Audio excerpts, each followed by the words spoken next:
When it comes to Nostradamus and his prophecies, anything goes. Close your eyes and pick a random verse. You're bound to hit on war, floods, flames, plagues, or something else super not awesome to look forward to in 2025 and beyond. Nostradamus wrote quatrains, 4-line poems along the lines of, "The rock holds in its depths white clay, which will come out milk white from a cleft. Needlessly troubled people will not dare touch it, unaware of the foundation of the earth that is clay." Right. Who the heck knows? What we're trying to say is don't bust out the bunker here quite yet. Simply go about your business, and if a warhead goes off right next to you, you won't know anyway. That's prophecy number 1 for 2025. War, particularly the European variety, probably the one between Ukraine and Russia. For those keeping score at home, from Century 7, Quatrain 25 of the Prophecies, we get, "Through long war all the army exhausted, so that they do not find money for the soldiers. Instead of gold or silver, they will come to coin leather, Gallic brass, and the crescent sign of the moon."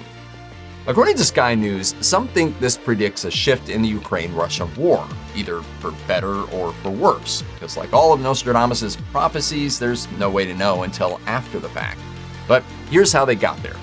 Gallic is an old term meaning French. When combined with the crescent moon, which could mean the Turkish flag, some scholars suggest those countries could become involved in the Ukraine-Russia conflict.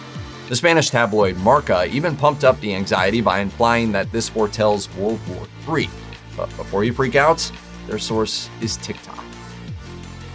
The next 2025 prophecy features some classic Nostradamus go-tos, floods and flames. In the prophecies, the quatrain reads, "Garden of the world near the new city, in the path of the hollow mountains, it will be seized and plunged into the tub, forced to drink waters poisoned by sulfur." Coming from Century 10, Quatrain 49, this prophecy is ultra vague and not even clearly related to 2025. After all, the centuries in the prophecies don't actually connect to specific eras. It's all just a grab bag of misery. But if we allow ourselves to engage in speculation, the quatrain in question could potentially be linked to the Amazon basin and Andes Mountains. The new city part is a bit confusing, as we don't know if this means new to Nostradamus in the mid-1500s or new to us in the early 21st century. Sky News says, "Garden of the world is surely the Amazon rainforest." That's a bit of a leap, but if we do take the tub to mean the Amazon basin and the mountains to mean the Andes, then the sulfur might imply a volcanic eruption, especially in tandem with the hollow part of the hollow mountains. In this interpretation, active volcanoes in the Andes blow up and lava and/or mountain parts run off into the basin or something. Stay tuned.